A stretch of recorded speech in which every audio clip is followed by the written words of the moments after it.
I guess you call it murder.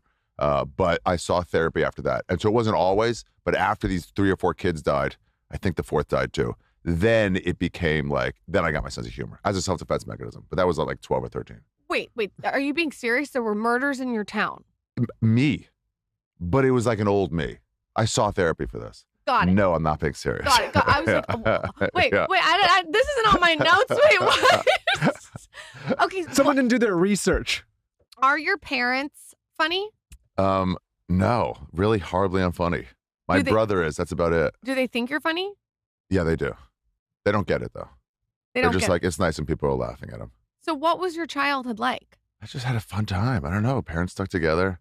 Most comics are like pretty fucked up childhood wise. Yeah, everything was pretty nice. What about you guys?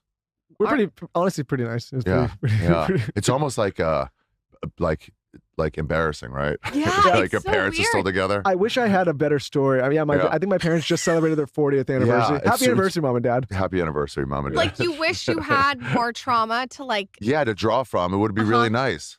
You got a couple beatings or something? A horse that got too, loose in the household? Something, Just some color to the child. Something, yeah, exactly. Just a really normal childhood. Yeah. So at what point do you decide? They paid for college. When do you decide you want to make for a career out of this? After college, the job seemed really bleak. Sitting under, different lights in this, Like DMV lights. Yeah, DMV lights. Uh-huh. And when you're going... It seems so horrific. It is. To just sit there.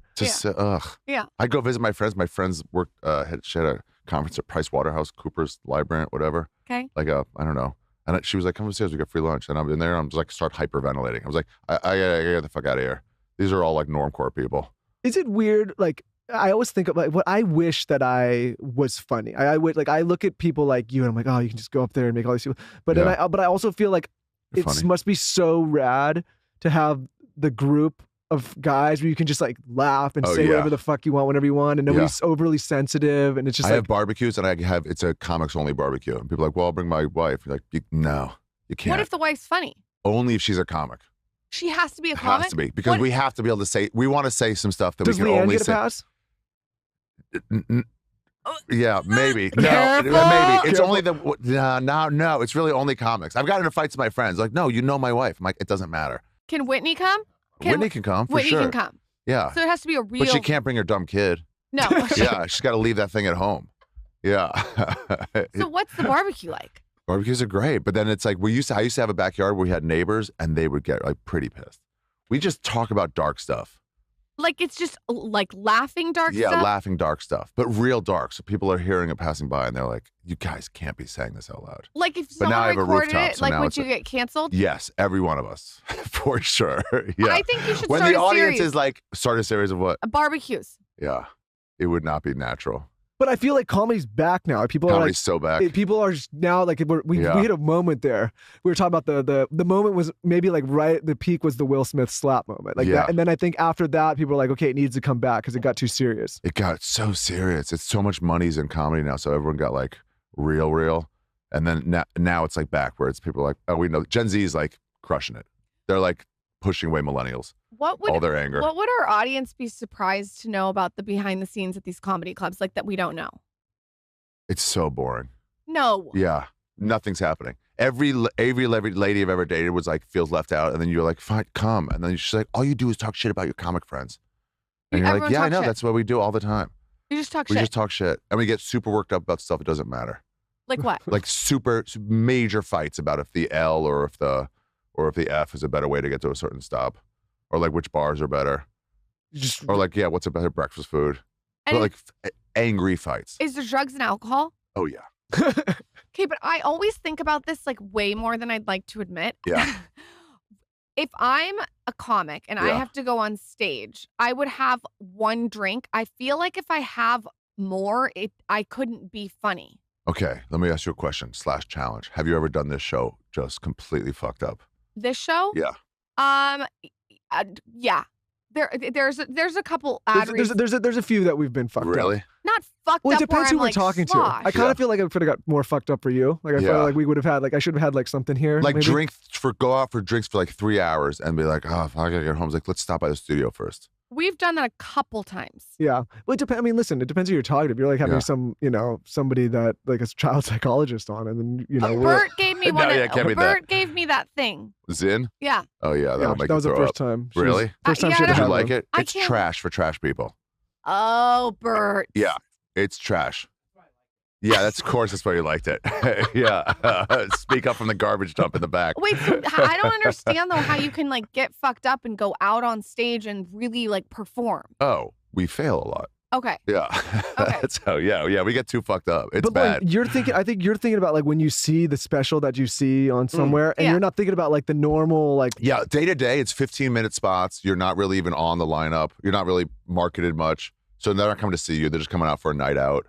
And then you go up and you're like, follow some killer, young comic, and then you're like, oh, I just failed. But it's like, who cares? You don't care. Yeah, but when you charge your money for your own tickets on the road or something, then it's like, no, don't get too fucked up. What do you do if you have a really funny joke and it doesn't land? Do you get embarrassed or do you not care? Yeah, no, it never got easier. Yeah. It fucking sucks. It's wild when you think about it. For a professional comic, it should never happen. Everyone in the audience is there to laugh. So much that they paid money to come and laugh. They're in the mood to laugh. And then you have so anybody could just say a joke. They'd be like, oh, sweet, I'm in the mood to laugh. Obviously, I'm the right audience for this. And then it's not just anybody. It's a professional comic. And it's a professional comic who prepared something. So it's the perfect storm. Of course, it's going to be a laugh every time. And then you say a punchline, it's just silence. And you stare at you like, what was that the joke? It's crazy when a bomb happens. It should never happen. It happens so much. What do you do now when it happens? Call attention to it. Damn, you guys, that was really bad. Just so you know, there was a joke there. I guess none of you even recognized it. Does it still rattle you or no? No, not really. Yeah, I mean, how long has it been now? 20-something years. Yeah, so okay, so like there's nothing you can say at this point. Like, nothing. I've bombed in front of like chicks I wanted to fuck, like where it's like this will seal the deal, and then it's sealed it the other way. What's like, worst? I don't know though. If I'm in the audience and I want to fuck the comic. And he bombs, and he knows how to recover and has finesse about it, I'm kind of turned on. No, that's if he recovers. You get a pity fuck. Yeah, no, you don't want to fuck a failure. Yeah. Lauren, no. Okay. You'll see a failure and go like, I want that. No way. But if he's like, you'll completely shut up. You'll shut. You'll dry like a prune. No, I'm saying you'll seal back up. You'll have no vagina. Is what I'm saying. For like a day or two. And then you're like, oh, I gotta get that failure out of my head. And then you'll just never take his phone calls What if there's again. a girl that you wanted to fuck in the audience? What do you do? Like, do you just say, this is not gonna work? I'm remembering a time. No, it's just like, you just keep trying. It's like, it's just over. Then you just see them. They're just like, oh, they get so fucking dry. You're just like, it's done. And you're like, well, we were supposed to hook up. We were gonna date. This is just a seal the deal. I didn't even do this. Do you have like a sick, like kind of like I love it when your comic friend is on stage and it happens to them? Yeah, for sure. Because we've also all been through it, so that it's also like, oh, you can hear the laugh. There's a special kind of laugh. It's like da da da, set up, punchline, and then there's a silence where it should be a laugh. The comic sees it. There is no laugh, and then two comics in the back just go, ha ha ha ha, because it's that perfect storm. It's just two comics laughing so hard at how uncomfortable it is. Who's the biggest heckler out of all your friends? No, we don't heckle each other. You don't? No. We let them fail on their own. That's like a no-no. Yeah. Let them have their time. What do you do when there's a heckler? I just get hard and try to like hide it. No, I don't know. You just try to get them out of there. Sometimes you have fun with it. It depends who they are, what kind of mood you're in, and if you're trying to do anything. It's so fun. You just like belittle them. It's fun. Do you remember a moment when like you bombed and that one just stuck with you? It's just like one you can never forget, like the one time. Yeah, this one about this chick, Kim. I'm remembering now. Oh my God. This is a real thing that happened. Yeah, right? she's married with kids now. It was around here. It was in this near this neighborhood. Off so bad, she ran and found someone to get married and have kids with. Yeah. Was their last name Kardashian? It's Kim Kardashian. Yeah, I was a rebounder between Pete and whatever she's at now. She was going the comic route for a minute. She was. Yeah. She was going the lawyer route. She couldn't decide. Yeah, anything's possible. Can we say what a great job Kanye did with her? I think what it is like she had all the pieces, but he came in and edited it and refined it. Yeah. But then I think to give her credit that then she took it to the next level. Sure. Yeah. But he saw potential. Did you ever see it was who's the guy from the Neptunes? The producer from the band the Neptunes. Taylor, look it up. Pharrell. Yeah. and he's listening to Maggie Rogers or some whatever, and she's starting to sing as like an audition for something, and he's like listening, he's like, all right, this isn't bad. And then it hits him like 30 seconds in, he's like, oh, she's as good as me. And then he's just like, keep playing this song. Let me just enjoy this song. You know? He was like, and then she like excelled on her own, but she was like a nobody. Michael is kind of someone who Kanye's me. I just think he refined my style to be the way. What'd you get? What'd you do? Well, What'd you see? There was a lot of sweatpants there for a minute. Yeah, oh a lot of God. sweatpants. Yeah, it was a little bit. We went through a sweatpants phase. We went through a sweatpants phase. That was okay for 3 weeks in COVID, and then it's like, get yourself together. It was like 3 years. Oh wow. It was like it was the double. It was like a full double. It was like a big loose sweat top, low sweat bottom. What is that? I don't know. Bad Bunny could pull it off, and that's it. Yeah. I think I had just like a moment too long of that, and I think a lot of people are still in it. And he edited. It's like out. not trying is the style, and people eventually like, guys. But sometimes I look at some of these people, I'm like, well, maybe you should try. Should try. Bit. Yeah, you should try. For your You Kanye'd her. That's crazy. Yeah, Michael's very particular with his taste. He's a fourth Japanese. He's very like organized and meticulous. He's a fourth Japanese. Nice. Who was the third and second?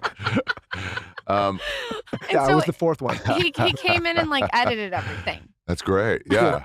You're the producer. I'm particular. He's particular. Yeah. I would have loved to have seen the before you. There she is. Oh, that is different. It's different. It's a different look. It's like blonde, huge fake tits. Really? Yeah, really big ones. We'll send you some shots later. I'll send you a mirror selfie of me before. Yeah, I'm trying to look at it now. Yeah, that is a different person. I'm trying to imagine like where I'd meet each of these two people. It's totally different. Different right? establishments you'd be in. It's like one's kind of like maybe I'm like at a horror. Yeah, a you know bit. what I mean? And now it's a little bit One more time elevated. This is classy. You meet that girl and like, where are we going now? Like, we're not going out. One of the weirdest interviews we've ever done is we flew to the Bunny Ranch, you know, the one out there in Reno, and we interviewed some of the girls out there. Okay. And like that version was there. Yeah. That version was there. And I was like, should I stay here and work there? At the Bunny Ranch? Let me tell you something. That place on a Wednesday in the middle of the day, it's not not the dream. He was there last Wednesday, you know. It's not as exciting as you think. The daytime strip club vibes are like, ugh. The C Squad.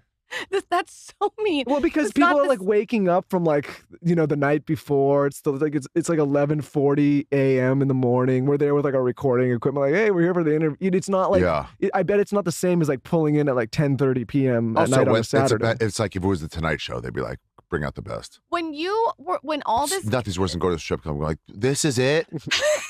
Or one of those like massage parlors, like, come on. The massage parlors though are different because I feel like it's like you don't really care who it is. My friend just called. It's funny to hear him like he was like in the next few days he's going. You could tell, and he's like he would call and go, hey, how many girls do you have working today? He knows the questions. Okay. And then